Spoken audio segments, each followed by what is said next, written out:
Ya, hari ini kita akan teruskan dengan bab yang ke-9, kebarangkalian peristiwa bergabung tingkatan 4K SSM. Kalau kamu buka buku teks adalah pada muka surat 259.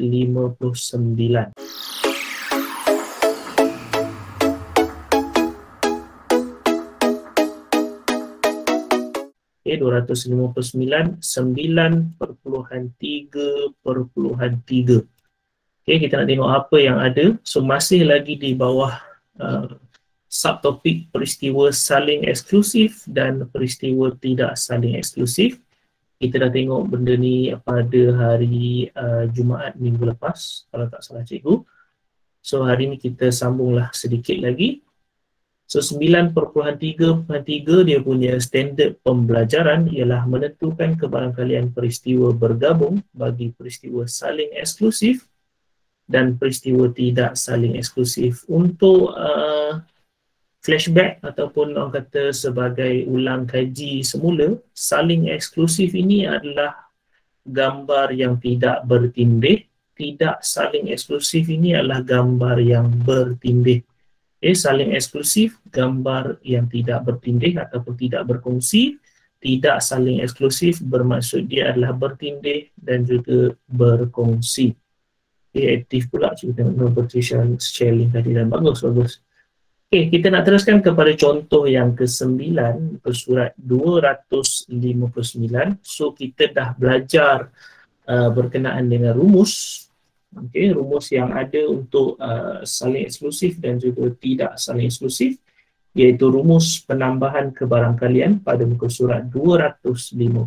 So rumus tu kita dah tengok minggu lepas. So hari ini kita akan guna dengan lebih banyak lah berkenaan dengan rumus tersebut. So contoh 9, kenapa dia mengundur ke belakang. So contoh 9 muka surat 259 adalah berkenaan dengan 5 kepingkat. Okay, 5 kepingkat yang berlabel dengan nombor. Alamak, cikgu lupa ni edit lah ni. So yang seharusnya berlabel dengan huruf CINTA, okay, ada typo kat sini. So 5 kepingkat yang berlabel dengan huruf CINTA dimasukkan ke dalam sebuah kotak. Okay, bergaduh lah kamu dua orang kat situ. So sekepingkat dipilih secara rawak, hitung kebarangkalian kad itu berlabel huruf konsonan atau A. So konsonan ini apa? Konsonan ada banyak nombor. Yang lebih senang kita nak tengok adalah huruf vokal. So vokal adalah A, E, I, O, U. Selain daripada vokal, itu adalah konsonan. Okay, so jangan bergaduh pula dekat ruangan chatting tu. Okay, bawa bertenang. Okay, so konsonan adalah selain daripada huruf vokal lah. Huruf vokal yang senang kita nak tengok. Okay, so untuk konsonan atau A, itulah yang hendak dipilih.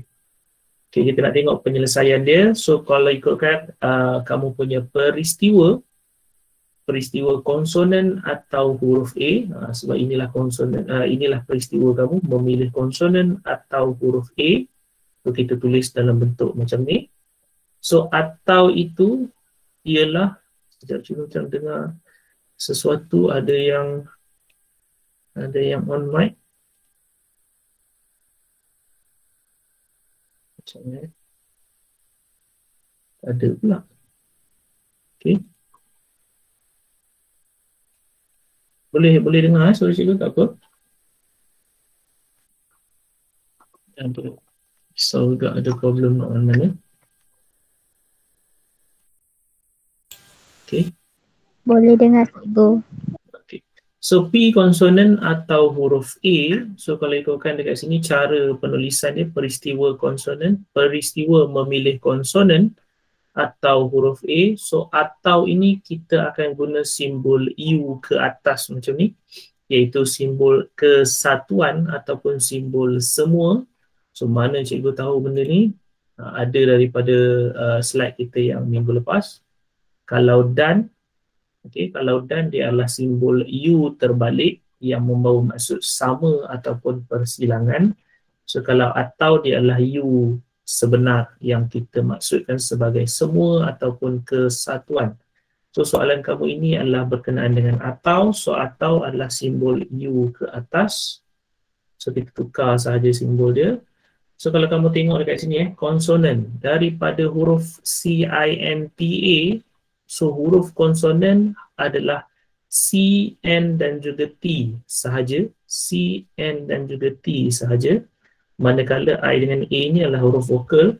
So konsonan kamu ada 3 dekat situ. So huruf A, so pastinya huruf A ada 1 lah. Okay, iaitu A sahaja.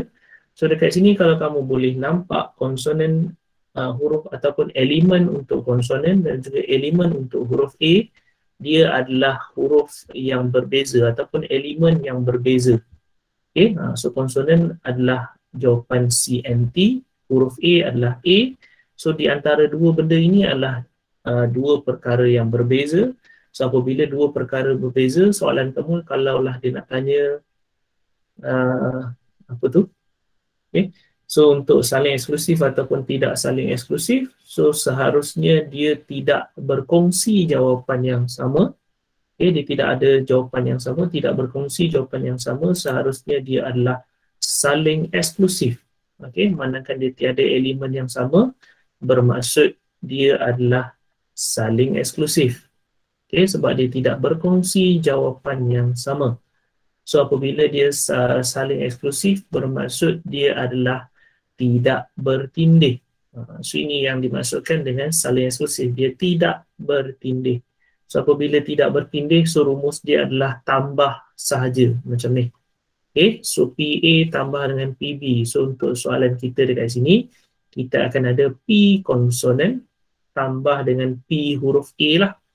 So P konsonan tambah dengan P huruf A. So itu yang kamu ada. Okay, so P konsonan tambah dengan P huruf A. Seharusnya P konsonan kamu, peristiwa untuk konsonan. Konsonan kamu ada 3 sahaja elemen di dalam. 3 daripada 5 kepingkat. Okay, so 3 daripada 5 kepingkat bermaksud P konsonan kamu ialah 3/5. Manakala untuk P huruf A, so yang belakang ni, peristiwa untuk huruf A adalah 1/5. So mana cikgu tahu 1/5? Sebab A kamu hanya ada 1 sahaja. So 1/5, 3/5 daripada P konsonan tambah dengan 1/5 iaitu P huruf A, peristiwa huruf A. So dapatlah jawapan 4/5. Okay, so dapatlah jawapan 4/5. So itulah jawapan untuk P konsonan, peristiwa memilih konsonan atau huruf A, iaitu 4/5. So cikgu harap bolehlah kamu jawab dekat situ. Apa-apa hal pun kita nak tengok, nak guna saling eksklusif ataupun tidak saling eksklusif. So macam mana nak tahu? Saling eksklusif bermaksud dia tiada elemen yang sama di antara kedua-dua peristiwa. Okay, kalau dia tidak saling eksklusif bermaksud dia akan ada huruf ataupun elemen yang dikongsi. Selesai untuk yang itu. Contoh yang ke-10, okay, kalau tak faham teruslah bertanya. Cikgu akan cuba untuk jawab sekiranya boleh. Okay. Terima kasih kepada Isha. Okay, so untuk contoh yang ke-10, muka surat 259, dalam satu jamuan kebarangkalian Zarifah dan Maran makan cendol masing-masing ialah 5/7 dan 3/5. Okey, so untuk dalam satu jamuan kebarangkalian Zarifah ni nak makan cendol, kebarangkalian dia akan makan cendol adalah 5/7, manakala kebarangkalian Maran untuk makan cendol ialah 3/5. So wakilkan kebarangkalian Zarifah dan Maran makan cendol dalam jamuan itu dengan gambar rajah Venn. So untuk A kita kena lukis gambar rajah. Gambar rajah Venn bermaksud gambar rajah yang bulat-bulat tu. Okay, so B dia suruh kamu kira kebarangkalian Zarifah ataupun Maran makan cendol dalam jamuan itu. Okay, cikgu dengar anak cikgu menangis kat luar. Okay, tak apa, abang-abang dia ada kat luar. So penyelesaian kamu, kalau kamu tengok apa yang kita nak kena buat ataupun dalam buku teks kamu tu ada. Okay, so cikgu olah dalam orang kata cikgu punya penyampaian dan cikgu harap penyampaian cikgu lebih mudah difahami. Okey, so yang pertama sekali kita nak tengok macam mana kita nak selesaikan. Yang pertama kita nak lukis gambar rajah van ni. Okey, so untuk A, so kita kena semak terlebih dahulu 5/7 daripada Zalifah ditambah dengan Maran iaitu 3/5. Kita nak tengok berapakah jawapan dia. 5/7 tambah 3/5 dapat 46/35. So kamu dapat jawapan macam ni. Okey, so kamu dapat jawapan macam ni. So nilai dia adalah 1/31. So apabila 1/31 bermaksud nilai kebarangkalian kamu ini sudah melebihi nilai 1. Seharusnya kebarangkalian kamu sama ada kosong, peristiwa itu tidak berlaku bermaksud kosong, ataupun peristiwa itu pasti akan berlaku bermaksud 1. So tidak berlaku kosong, pasti akan berlaku 1. So nilai kebarangkalian kamu seharusnya daripada kosong sehingga 1 sahaja. So kali ini kamu ada 1/31 dah terlebih. Okay, dah terlebih 0.31. Macam mana boleh jadi terlebih? Sebab kamu tambah 5/7 tambah dengan 3/5. So bila kamu tambah dia dah jadi terlebih. Bila terlebih sebenarnya dianya adalah tidak saling eksklusif. Bermaksud di antara Zalifah dengan Maran ni dia ada gambar yang bertindih. Tidak saling eksklusif bermaksud dia berkongsi ataupun dia adalah gambar yang bertindih. So dia akan jadi macam inilah. Okay, katakanlah ini adalah Zalifah. So ini adalah Maran. Seharusnya bila kita kira dia nampak ada lebih besar daripada nilai 1, bermaksud dia adalah gambar yang bertindih. So apabila gambar kamu bertindih, dia ada tambah dan dia ada tolak. Okay, so ingatlah baik-baik. So bila ada gambar bertindih, dia ada tambah, dia ada tolak. So apa yang nak ditambah, apa yang nak ditolak, kita tengoklah. Okay, so inilah gambar kamu, cikgu dah lukis semula. Z ini Zalifah, M ini ayah Maran. So cikgu dah buat pengiraan tadi. So cikgu dah kata gambar kamu ini bertindih. Okay, gambar kamu bertindih. Kenapa bertindih? Sebab dia lebih besar daripada 1. So seharusnya dia tidak saling eksklusif, bertindih. So kita nak cari yang bertindih di tengah. Berapakah pecahan yang di tengah tu? Okay, so macam mana nak cari? So apabila bertindih kita akan guna simbol dan. Okay, ataupun simbol persilangan dekat sini. Ini bermaksud bertindih. So simbol dan. So simbol dan ini ada di dalam bersandar ataupun tidak bersandar. Ada dalam 9.2. Iaitu bersandar ataupun tidak bersandar, dan dia ada hukum pendaraban kebarangkalian dekat dalam 9.2 tu, iaitu bersandar dan tidak bersandar. Okay, so untuk hukum pendaraban kebarangkalian ini menggunakan dan. Yang tadi kita pakai atau. Okay, so kena tahu beza jugalah tadi atau. Okay, so ini simbol atau, so ini simbol dan. Dua simbol yang berbeza. Okay, so kita nak tengok, kita nak cari berapakah nilai yang berada di tengah ini. So P, Z bersilang dengan M. So dekat sini seharusnya ada PZ darab dengan PM lah. Okay, so kamu ada macam tu. Peristiwa Zalifah dan juga peristiwa Maran. So kamu ada PZ darab PM. So PZ kamu ialah 5/7. Dia dah bagi tadi dalam soalan. So PZ kamu 5/7 dan juga PM ataupun P Maran, peristiwa Maran adalah 3/5. Kenapa darab? Sebab kita ikut kepada hukum pendaraban kebarangkalian yang mana ianya datang daripada kawasan yang bertindih. So kamu dapatlah 15/35, kita kecilkan dapat 3/7. Okay, so bermaksud tengah-tengah ni adalah 3/7 lah. Okay, so tengah-tengah ialah 3/7. So kalau ikutkan kita nak lengkapkan kamu punya gambar. Okay, nak lengkapkan kamu punya gambar dengan nilai-nilai yang sepatutnya. So untuk Z, bulatan Z ini seharusnya milik Zalifah. So milik Zalifah nilai dia adalah 5/7. So untuk bulatan Z ini seharusnya 5/7. Tapi 3/7 dah diambil sikit kecil dekat sini.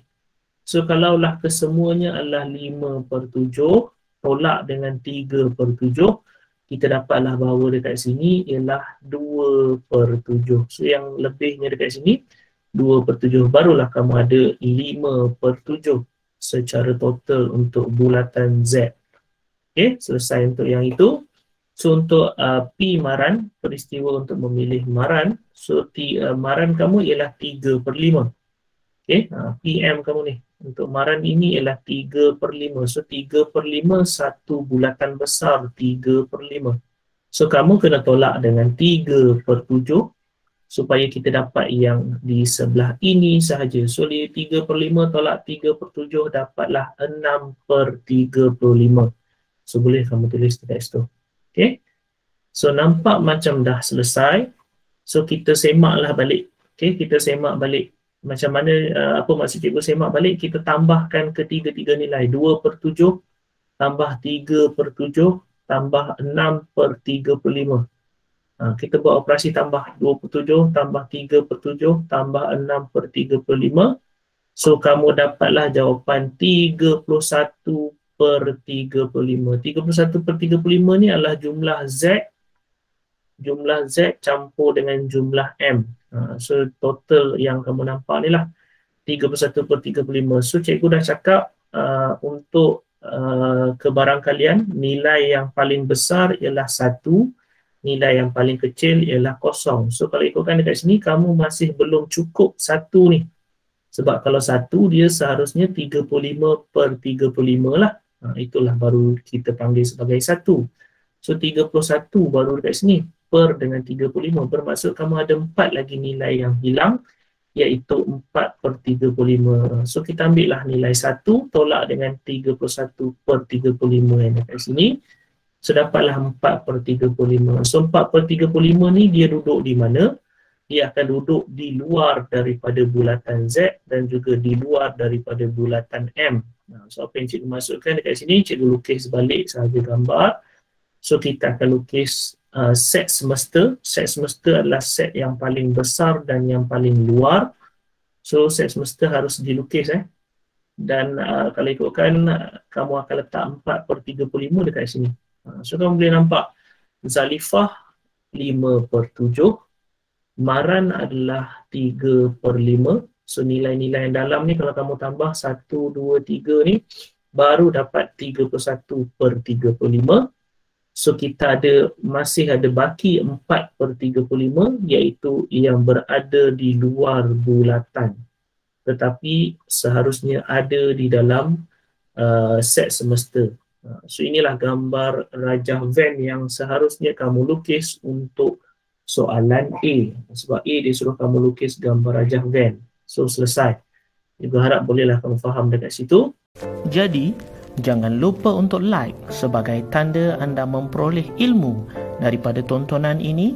Tinggalkan komen untuk sebarang penambahbaikan dan seterusnya subscribe untuk tidak ketinggalan video-video yang baru.